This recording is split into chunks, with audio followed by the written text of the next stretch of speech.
Assalamualaikum warahmatullahi wabarakatuh.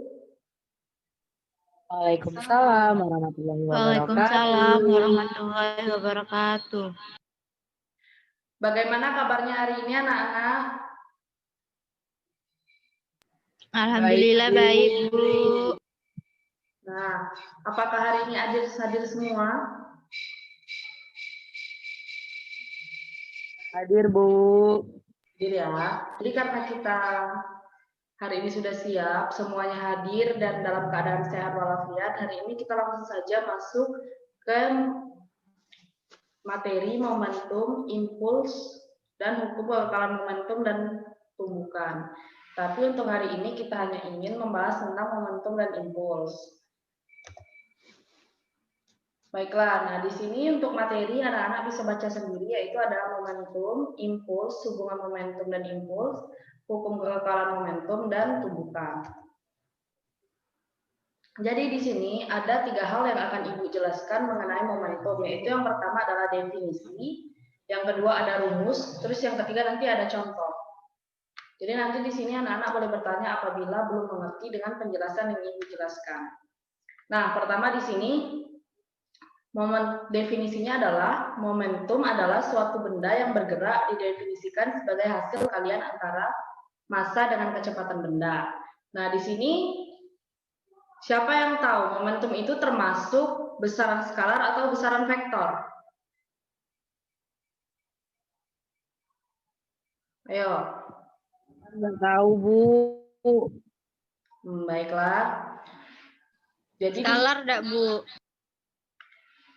Ayo, sekarang Ibu mau tanya, kalau seandainya besaran skalar dan besaran vektor itu yang seperti apa?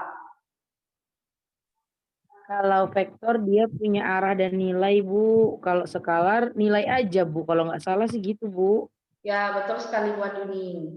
Nah, jadi di sini karena kecepatan itu memiliki arah, jadi dia termasuk kebesaran Vektor. Jadi di sini karena dia memiliki kecepatan, nah ini kan tadi komponen dari momentum itu ada massa dan kecepatan benda. Karena di sini ada kecepatan sebagai besaran vektor, jadi di sini momentum juga memiliki arah. Jadi sehingga momentum disebut dengan besaran vektor ya. Mungkin karena sekarang online jadi interaksi kita sedikit terbatas, tapi tidak apa-apa, Ibu pahami. Nah, selanjutnya ini momentum merupakan sebagai ukuran kesungkaran suatu benda digerakkan maupun diberhentikan. Nah, di sini ada rumus dari momentum itu sendiri karena momentum itu merupakan perkalian dari massa dengan kecepatan suatu benda sebagaimana definisi yang awal Ibu jelaskan. Nah, di sini kita menggunakan satuan internasional di mana momentum memiliki satuan kilogram meter per sekon, dari massanya itu ada kilogram dan kecepatan bendanya adalah massa per sekon. Nah, di sini sebelum masuk ke contoh soal, Ibu akan memberikan contoh dari bagaimana momentum itu dalam kehidupan sehari-hari. Nah, contoh momentum yang sering kita jumpai pada kehidupan sehari-hari adalah apabila ada kedua benda yang saling bertabrakan. Nah, itu mungkin terjadi momentum. Ayo di sini siapa yang bisa menyebutkan contoh lain dari peristiwa momentum? Ibu kasih plus 5. Saya, Bu. Ya, silakan Sri Wahyuni. Contohnya, Bu, kalau kita main kelereng, Bu. Ya.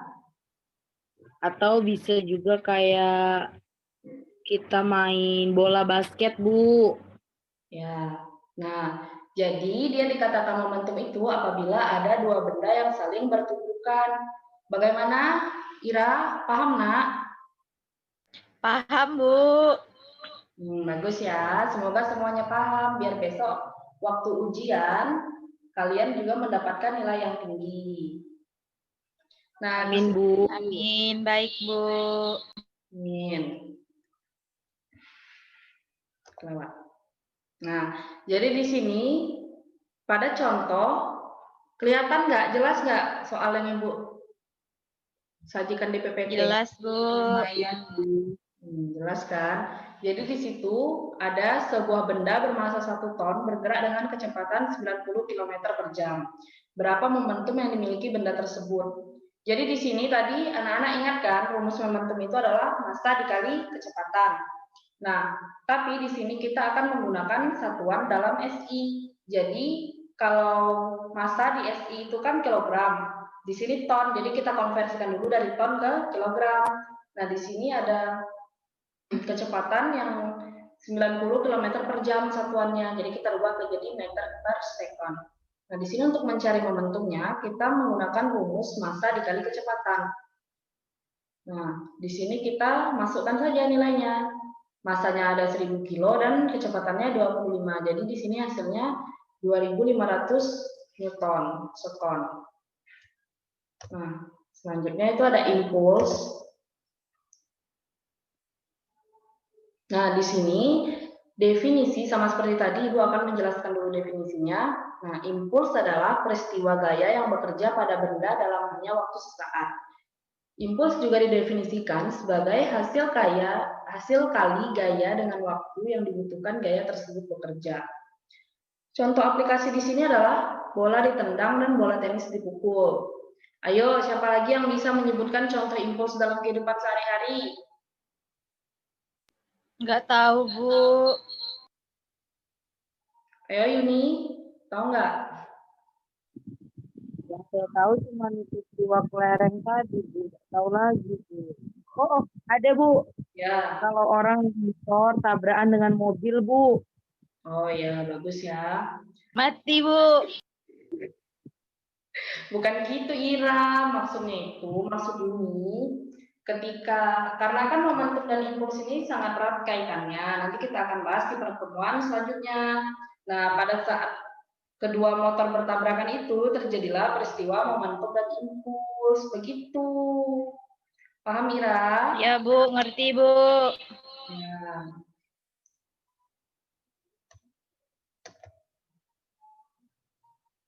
Nah, jadi di sini kan tadi dari definisinya impuls itu adalah hasil kali gaya dan perubahan waktu. Jadi dari definisi saja kita sudah bisa menyimpulkan rumus yang akan kita pakai saat mengerjakan soal tentang impuls. Nah, di sini ada gaya satuannya Newton dan delta T atau perubahan waktu satuannya sekon. Nah, ini kita masuk ke contoh soal. Nah, di sini sebuah bola ditendang dengan gaya sebesar 48 Newton dalam waktu 0,8 sekon. Berapakah besar impuls pada saat kaki menyentuh bola? Nah, di sini kan tadi sudah Ibu jelaskan bahwa gaya dalam SI itu sudah Newton, berarti tidak perlu diganti lagi. Dan waktu sudah sekon.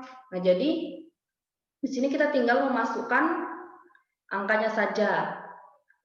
Ayo, siapa yang tahu? Berarti kan rumusnya F dikali delta T, berarti 48 dikali 0,8. Ayo, siapa yang tahu? Ira, kameranya diaktifkan, nak? Jangan dimatikan. Ira tidur, Bu. Iya, Bu.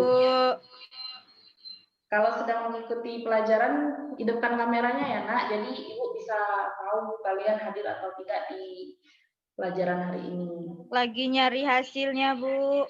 Oh ya. Ayo. Siap, Bu. Ya.